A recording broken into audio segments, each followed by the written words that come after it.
Hello guys, welcome back to my YouTube channel teaching education hub. So जैसे कि मैंने post के अंदर पूछा था कि मुझे किस तरह के क्वेश्चन स्टार्ट करना चाहिए प्रैक्टिस सीरीज के लिए, तो उसी के ऊपर मैंने अब स्टार्ट किया अपनी प्रैक्टिस सीरीज। जो सीटेट जुलाई सीटेट का नया नोटिफिकेशन आ चुका है पेपर के लिए, तो हम उसी की प्रैक्टिस सीरीज स्टार्ट कर रहे हैं। तो हमने सीडीपी सब्जेक्ट उठाया सबसे पहले। तो सीडीपी के मिक्स्ड क्वेश्चंस है, हर एक वीडियो में 10 क्वेश्चंस होंगे। तो ये हमारी फर्स्ट पार्ट है वीडियो का। सो स्टार्ट करते हैं हम आज का session. First question is development is never ending process. This idea is associated with विकास की प्रक्रिया कभी भी समाप्त नहीं थी। हमें पता है डेवलपमेंट क्या हमारे बोर्न टू टोम तक साथ चलता रहता है। तो ये जो आइडिया वो किसके साथ जुड़ा हुआ था? Principle of continuity, principle of integration, principle of interaction या इंटर रिलेशन। सो मैं आपको टाइम दे रही, तो आप बताइए किस पर जुड़ा हुआ था ये प्रिंसिपल। तो इसका आंसर है प्रिंसिपल ऑफ कंटिन्यूटी। कंटिन्यूटी से पता ही चल रहा है जो चीज कंटिन्यूसली चलती है, तो जो हमारा डेवलपमेंट है वो भी कंटिन्यूसली चलता रहता है।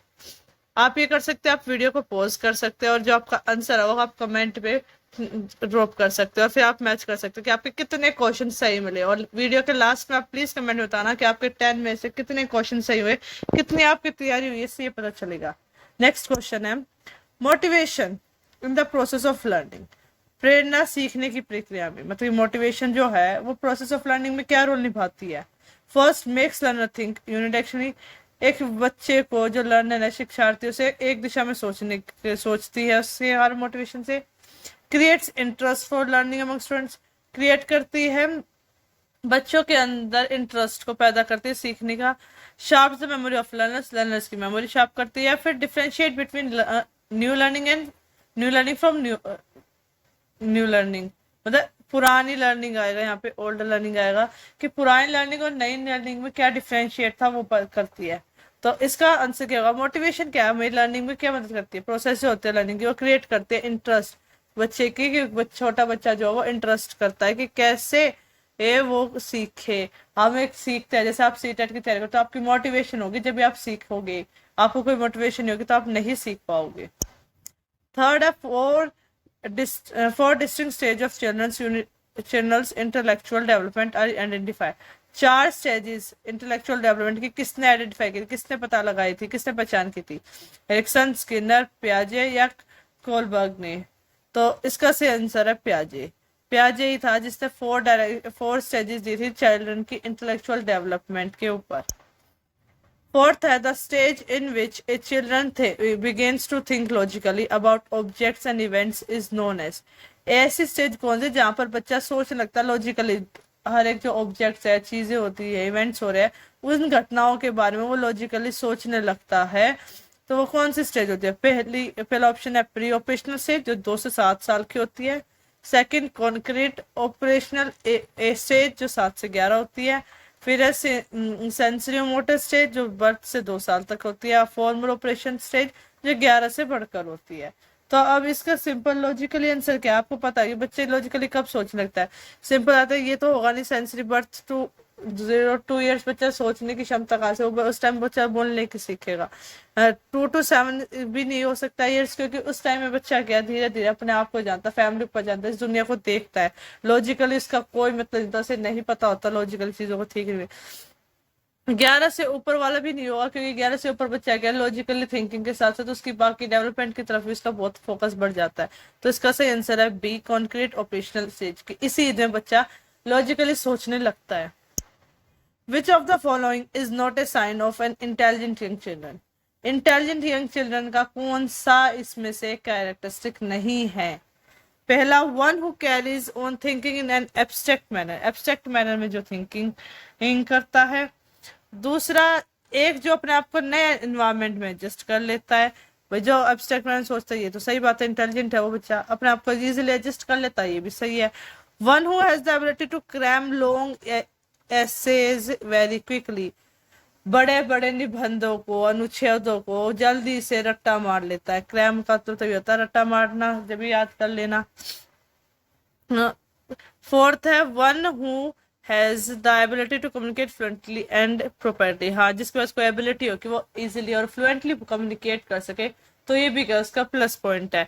लेकिन बच्चे में हम क्वेश्चन में था कि इंटेलिजेंट बच्चे की गुणवत्ता नहीं है, तो वो होता है कि वो क्रैम नहीं करता, तो इसका सही आंसर होगा हमारा सी। Which of the following is not related to the socio-psychological needs of the children? Children की socio-psychological needs के साथ कौन सी चीज एसोसिएटेड नहीं है? प्लीज आप ये ध्यान रखें सीटेट के एग्जाम में कि क्वेश्चन क्या बोल रहा है। कई बार हम नोट पर ध्यान नहीं देते और हम क्वेश्चन में सीधा टिक लगा देते हैं, क्योंकि हमें लगता है सोशल-साइकोलॉजिकल नीड्स पर, कि हाँ हमें पता, फटाफट देख के आंसर टिक लगाते हैं। लेकिन इसमें क्या है, ये चीज हमें दोबारा ध्यान से पढ़ के रखनी होगी कि कौन सी ऐसी है जो नहीं पूछा इसमें, कि नहीं है उनकी नीड।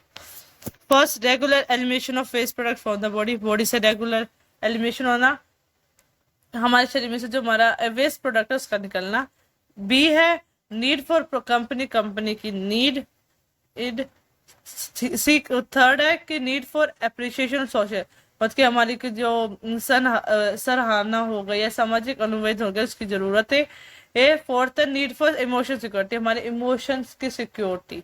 अब जो अगर हम कहें तो ये तीनों तो क्या हमारे सोशल साइकोलॉजिकल नीड्स है, सोशल मतलब सोसाइटी के सोशली।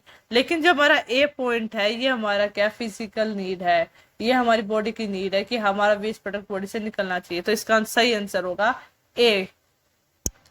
नेक्स्ट है which of the following will foster creative among learners.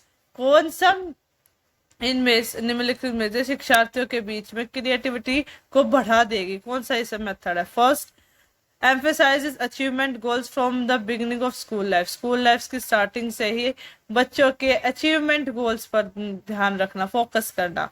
Second, coaching students for good marking, marks में एग्जाम्स में अच्छे मार्क्स लाने की coaching. Third, teaching the student the practical value of good education, हमारी अच्छी शिक्षा के लिए बच्चों को क्या है, प्रैक्टिकल वैल्यू सिखाना। फोर्थ, हमें उन्हें अपॉर्चुनिटी प्रोवाइड्स करना क्वेश्चंस की, और साथ में उनके जो अंदर का टैलेंट है वो सीख पाए, तो इसका ऑब्वियस आंसर है डी पार्ट, कि इसी में क्या है बच्चे की क्रिएटिविटी इंक्रीज होगी। बाकी तो क्या है अचीवमेंट गोल्स पे फोकस करना, ये हमारा मेन एम नहीं होता। हमारा एम होता है कि बच्चों को वो सीखने का मौका मिले। Eight, dyslexia is associated with, आप सबको पता होगा डायलेक्सिया क्या है, तो किसका एक डिसऑर्डर है वो, reading disorder, behaviour disorder, mental disorder या मैथमेटिकल डिसऑर्डर। तो इसका आंसर होता है हमारा रीडिंग डिसऑर्डर। डायलेक्सिया एक रीडिंग डिसऑर्डर है, बच्चे के लर्निंग का डिसऑर्डर है, रीडिंग का। नाइन्थ हमारा the term curriculum in the field of education refers to, जो करिकुलम वर्ड है मतलब जो पाठ्यक्रम है, पाठ्यक्रम नहीं पाठ्यचर्या आएगा, वो जो टर्म है उसका एजुकेशन फील्ड में क्या मतलब है? पहला, इवेल्युएशन प्रोसेस के लिए। Second, B text material to be use in the classroom, class में वो बुक्स का यूज करके पढ़ाना। Third, method of teaching and the content to be, कि कौन सा मेथड यूज किया गया टीचिंग का, कौन सा कंसेप्ट पढ़ा जा रहा है, टॉपिक कंटेंट क्या पढ़ा जा रहा है। या फिर फोर्थ, कि पूरे स्कूल के अंदर जो स्टूडेंट्स एक्सपीरियंस करे डे टू डे बेसिस पर उसका पूरा प्रोग्राम। तो हमारे करिकुलम क्या इंक्लूड करता है, क्लास में क्या चल रहा है, स्कूल के अंदर कौन सी एक्टिविटीज है, वो ओवरऑल फुल डे की इंफॉर्मेशन मांगते हो, तो इसका सही आंसर है डी। नेक्स्ट क्वेश्चन की तरफ चलते हैं।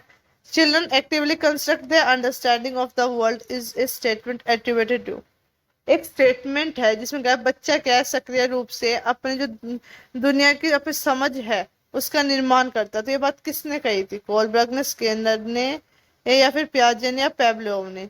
तो ये बात कही थी हमारे पियाजे ने। पियाजे ने सबसे ज्यादा बच्चों को ध्यान दिया, उसने कहा कि बच्चे क्या है एक्टिवली पार्ट लेते हैं, वो अपनी सोच को खुद डेवलप करते हैं समाज के लिए, इस दुनिया के लिए। तो ये थे आज के हमारे 10 question. Thank you all of you, और प्लीज आप कमेंट में जरूर बताना कि आपके 10 में से कितने क्वेश्चंस आपके सही मिले। अब मिलते हैं नेक्स्ट वीडियो में, नेक्स्ट पार्ट में, जब तक आप अपनी और प्रैक्टिस कीजिए।